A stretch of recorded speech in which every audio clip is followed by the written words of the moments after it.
Well, welcome to Waterloo Human Rights in a Hot Mississippi Minute. I'm the Executive Director, Abraham L. Funches Jr., and it's very exciting to be with you once again. I just want to take a moment to talk about Juneteenth, the national holiday that we just experienced. What a wonderful time that we had here in the city. There were so many different people out from all sectors of community. I was involved in a peace walk myself, and we also had staff down in the park with a booth right adjacent to other booths that were frolicking and getting along with all the people who were coming through. It was a splendid time. But Juneteenth is significant for another important reason here in the city of Waterloo, and that is, in fact, because the Juneteenth marks, the time when our Supreme Court upheld what the Waterloo Human Rights Commission and the city of Waterloo did with its Fair Chance Initiative, the municipal law that protects those with criminal arrest records. Now, this is significant, especially since it happened on Freedom Day, or Emancipation Day, or Liberation Day, or Jubilee Day, because freedom is this elusive value that so many people attach, obviously, to this sacred holiday. In fact, that's why you have a lot of different groups across the nation talking about not trying to capitalize on Juneteenth because it detracts or devalues the sacredness of the holiday. What is Juneteenth? Some people may ask. Well, I would like to engage in this brief educational moment.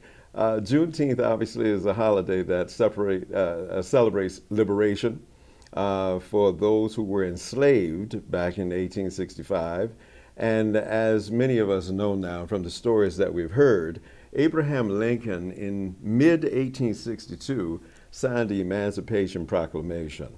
And it was at the top of 1863 that this executive decree went into effect. But it wasn't until 1865 that those who were enslaved, about 250,000 individuals in Galveston Bay, Texas, learned as Union troops, to the tune of about 2,000, I think it was Commander Granger, marched into Galveston Bay and explained that by executive decree, you're no longer slaves, you're free. And so ever since then, there was this celebration that was first celebrated in Texas, as you can imagine, and then it spread throughout the country.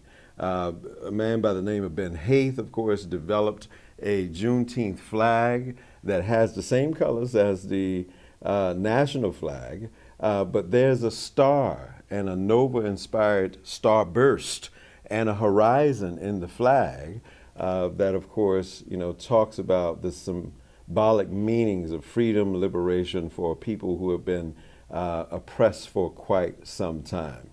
Well, the fact that our Supreme Court here in the city of Waterloo for the state of Iowa acknowledged the Fair Chance Initiative on the first nationally celebrated Juneteenth Day, as it was signed into law by the president, is significant because the Fair Chance Initiative, quite frankly, denotes freedom for some who have been treated as second-class citizens for a long time.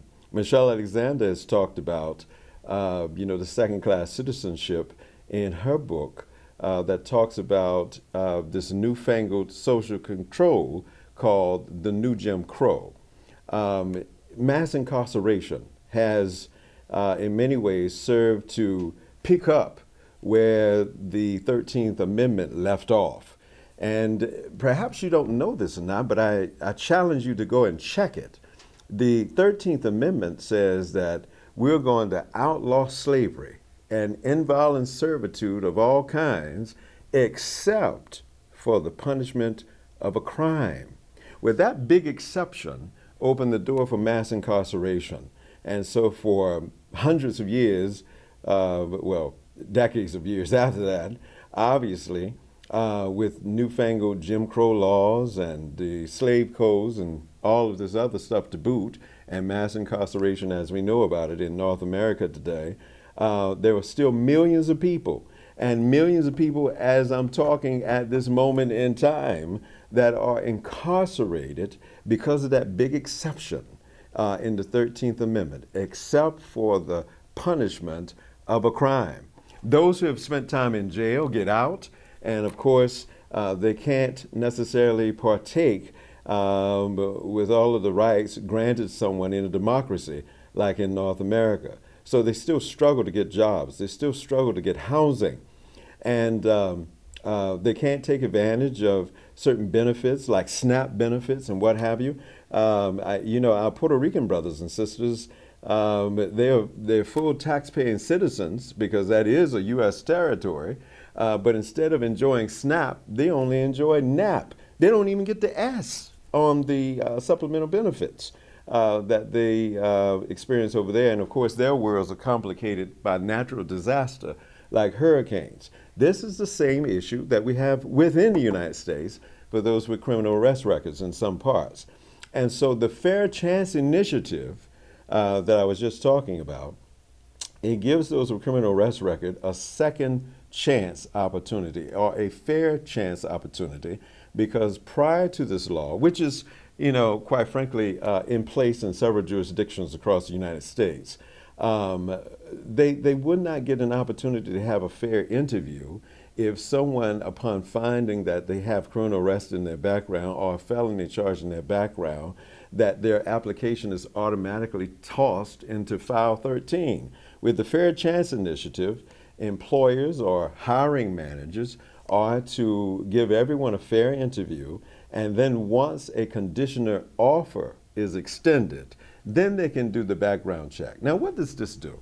Well, we are hoping, as it has demonstrated in practice to some extent, we're hoping that when you give a person an opportunity to explain why they got the criminal arrest record in their background, we may learn that since the time of the infraction, they've gone to school. They've received other professional certifications.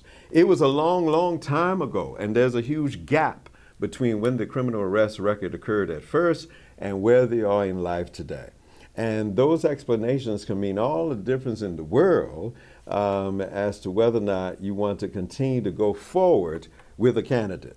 This has helped some people, and we believe that it will continue to help a whole lot of people who have experienced a civic death and are now poised to make a vital contribution to community through employment, through getting a house, and from improving the quality of life, not only for themselves, for the rest of their family members. So hopefully going forward, this Juneteenth and every Juneteenth celebration thereafter will mean something differently for you when you appreciate that it was Juneteenth 2021 where the our Supreme Court sided with Waterloo Human Rights Commission and the City of Waterloo with respect to the municipal law, the Fair Chance Initiative. This is Human Rights, Waterloo Human Rights, in a hot Mississippi Minute.